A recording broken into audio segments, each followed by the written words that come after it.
welcome back to the lounge. This is episode 5 of the first week that we were doing this. Obviously, since it's the 5th post we're doing, it's the 5th video.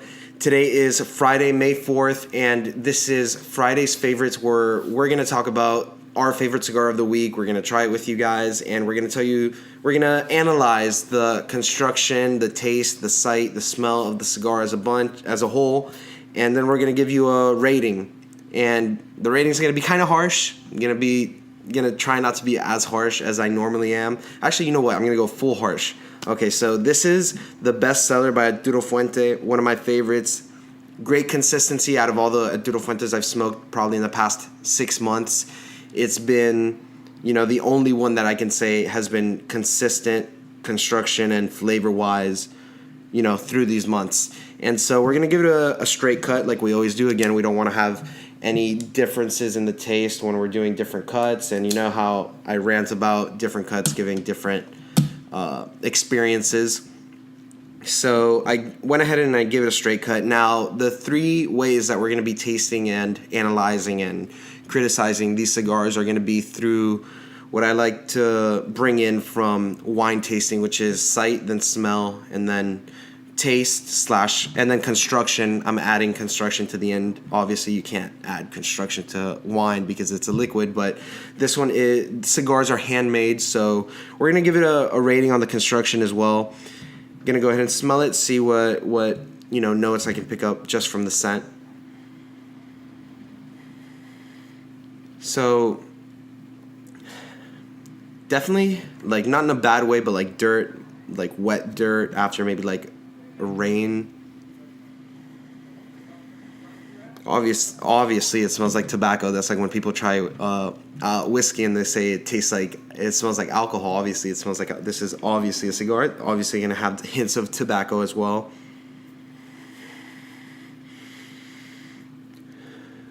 Definitely a lot of earth.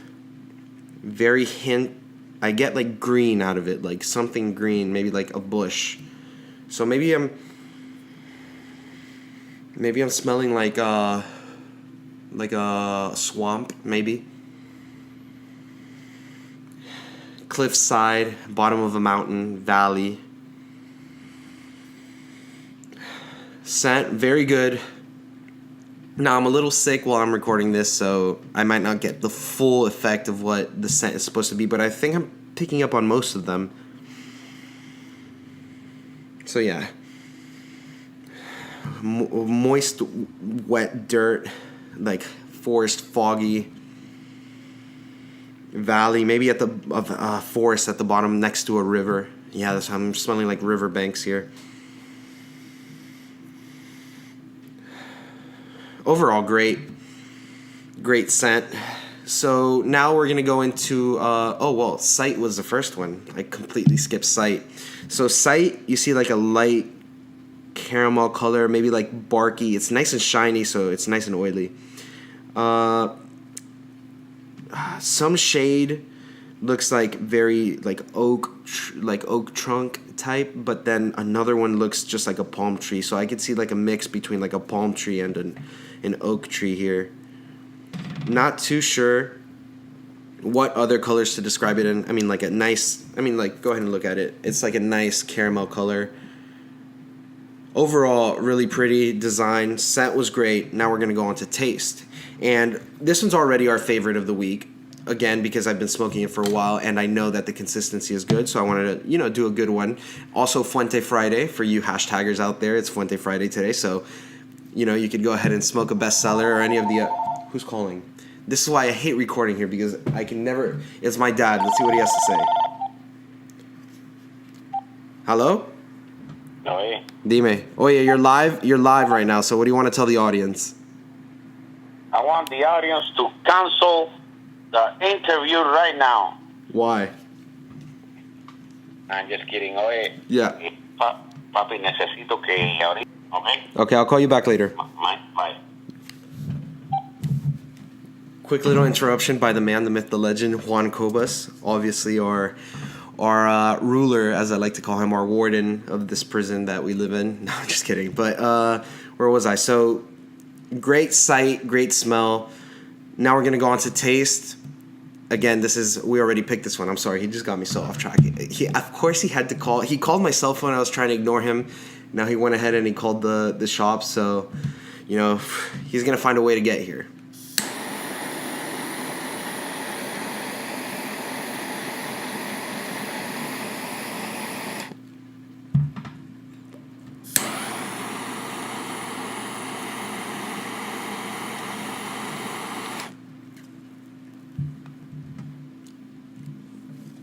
You can never judge a cigar off the first puff. I've learned that. So I'm going to let it heat up a little bit before I start talking about the taste. I'm going to let all the leaves soak in the hot and really release those flavors out into the air. But I was going to say something. So what he was talking about, to edit a video, we went to the premiere of Bad Samaritan yesterday. Well, not yesterday. I'm recording this on Wednesday, so it was on Tuesday, May 1st, that we went out to the... out to the premiere of Bad Samaritan, and we did videos because he also does videos. He does video production, and so he needed me to edit like a video for him. So that's what he was calling about, of course. But he had to call right in the middle of the show, so that was the first time his voice has been on the show. I wonder how that's gonna go along with you guys. Maybe you'll like it, maybe you don't. Maybe one day. He doesn't want to do it. He doesn't like being on camera, so he doesn't want to be out here. So I had to come out here and do this myself. Either way, let's get back to the cigar. So, still letting it warm up a little bit.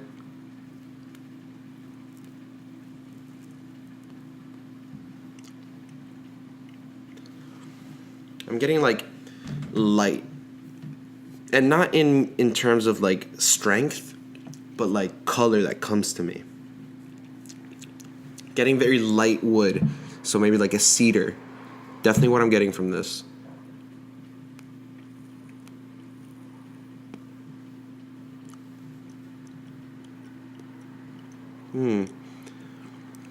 Trying to think about how location plays a part in making the flavor and the smell of this. This was made in the Dominican Republic. I know it's a tropical land, so I mean in wine, and I'm talking about wine because I just took a wine class. Not that I know anything about wine or cigars. I'm still starting out, very young, but I like to think that to know stuff, you really have to invest yourself and focus on that one subject. When I started learning about wine, my thought process of buying a wine bottle was going to Walgreens and then buying the cheapest wine they had, saying, oh, $4 versus $5. Fact, I'm taking the $4 wine.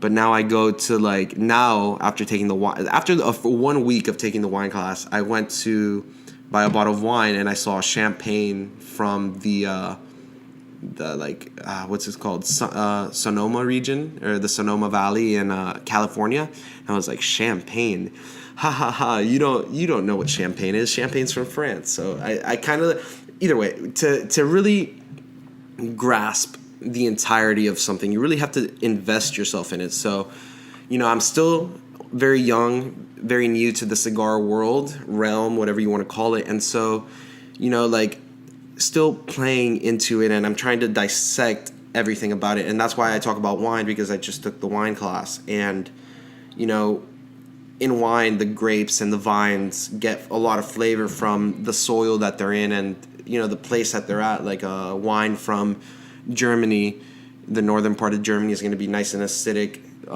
It's going to be very dry. But then from the south of France, where it's hot, you're going to get nice sweet, strong wine, because the grapes have time to ripen. And so thinking about the tobacco plants that grow in the Dominican Republic, if a lot of sun means that grapes can ripen a lot more, then I feel like it would just mean that in the Dominican Republic they're going to be able to grow more. And it's not just being able to grow, it's also the fact that, taking a selfie, what's that? No, Jesse was taking a picture back there. No, but so getting a lot of sun or really soaking in the environment it's around, which is, I guess, a good metaphor for what we do as humans. We learn through our environments. So our mom and dad, when we're born, obviously give us a lot of insight and knowledge of what they know, and so their world becomes our world. And then as we grow, we keep learning from those around us, and then end up at a place where we're able to say, I got here by myself. And so I don't know what that means. Well, I do. I know what it means. I don't know where I was going with that. Comparing it to cigars. I guess I was just doing like a juxtaposition with humans and cigars, or human souls and cigars. Either way, now that this is nice and warmed up, let's try and get some more flavor. I think I said that these cigars are very cedary, light wood, not heavy wood like an oak or maybe like a pine. Maybe, let me see.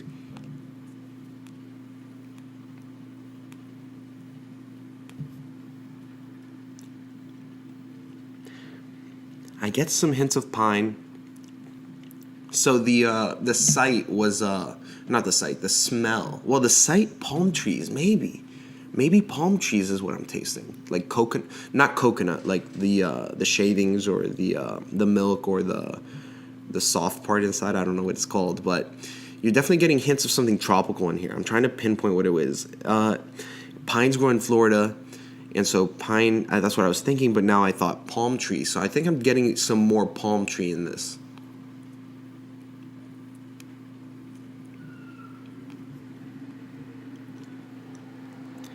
Definitely like the nice tropical airs somewhat mixed into this. Overall, I think, so smell, or sight was like a nice, between like a palm tree and like an oak. That was the color, like a matte caramel color.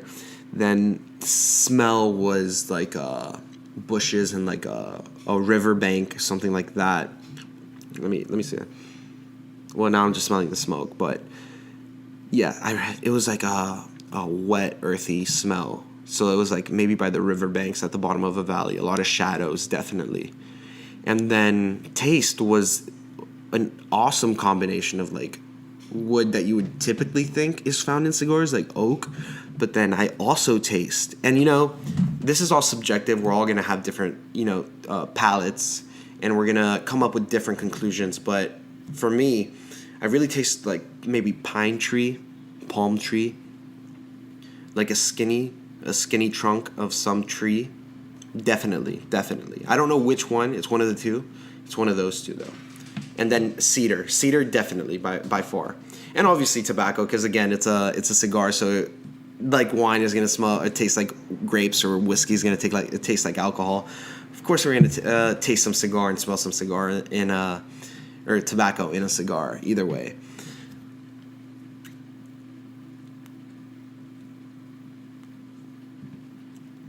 All in all, a good cigar. Now, construction is the last one. I'm glad I didn't ash it. I was about to ash it. I almost forgot. So construction, you can see, has a nice even burn all throughout. And we're not that far into the cigar. We're about a fifth of the way into the cigar. But for the most part, when I get a bad construction on a cigar, it usually happens instantly. A fifth of the way through the cigar, it's already burning poorly.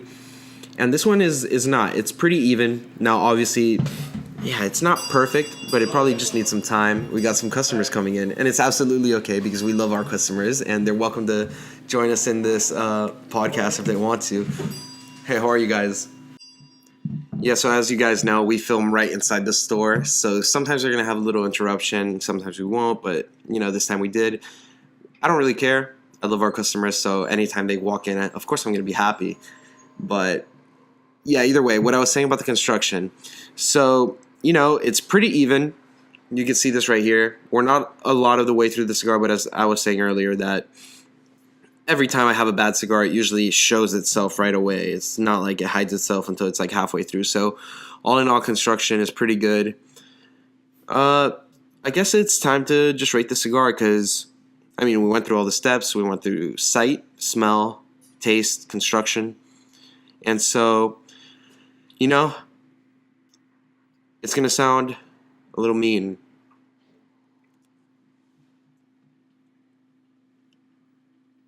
I just want to see if it messes up the construction anyway. It's not really, so I'm just gonna go ahead and rate it. Arturo Fuentes, I love them, but they're overall, I guess it's not a brand rating. It's just the cigar specific rating. So giving it a 10 out of 10 wouldn't do another cigar that might be better than this justice. And then if we get to that cigar that's a 10 and this one is not as good as it, then it's going to throw our ratings off. And while this cigar is good and great, I wouldn't say it's perfect.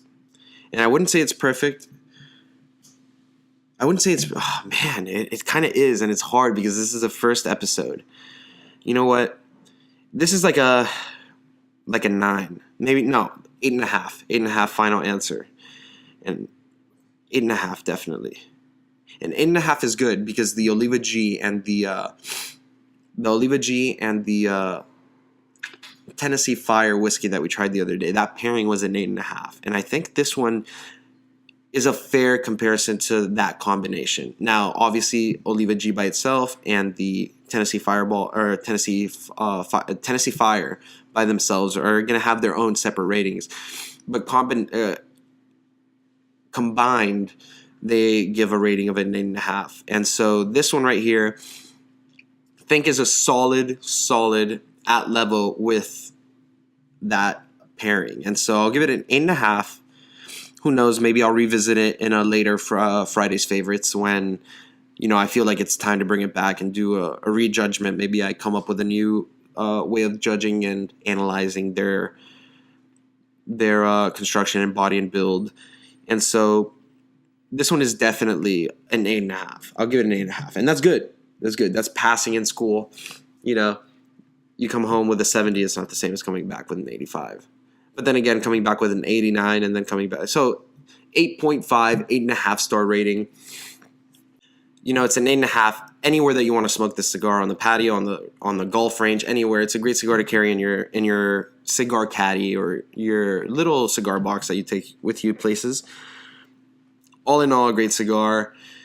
That basically sums up our review of the Arturo Fuente bestseller. If you like what we had to say and you want to see more, you could follow us on Instagram at Gable Cigars. You could subscribe, obviously, to the YouTube channel. Or if you're listening to this on the podcast, go ahead and favorite our station on anchor.fm. For those of you actually that don't know, there's an app called anchor.fm, and it's a podcast app where you could submit your own podcast. You want to make a podcast? You could go ahead and make a podcast. Just download the anchor.fm app, and that's where we upload our original file, and that file gets sent over to iTunes and Google and Pocket or something like that. All the other podcasts are sent there. I really like Anchor because it lets you communicate easily with other podcasters. You could call into a podcast show. I'm calling it a radio. What blasphemy. But you could go ahead and call into your favorite podcast station and they might air your clip. And I think it's a cool take on an old concept of podcasting. And so, go ahead and download it. That's where you could find, if you like listening to us, but you don't have time to watch a video, you could download the app and listen to us there. So anchor.fm/lounge, anchor.fm/lounge, at Gable Cigars on Instagram. And of course, subscribe to our YouTube channel if you haven't already. We post content 6 times a week. And, I really, it's not like I care how many subscribers we have, but I want people who don't know about these things and like listening to people talk about cigars, whiskey, coffee, whatever it may be. I want them to find our channel, and I want to communicate with them. And so go ahead and favorite our station, subscribe to our YouTube. I'm going on and on about this. This is Javi Cobos. Thank you for tuning into the lounge. Today was Friday's favorites. Tomorrow's Social Saturday, and we'll catch you on the flip side.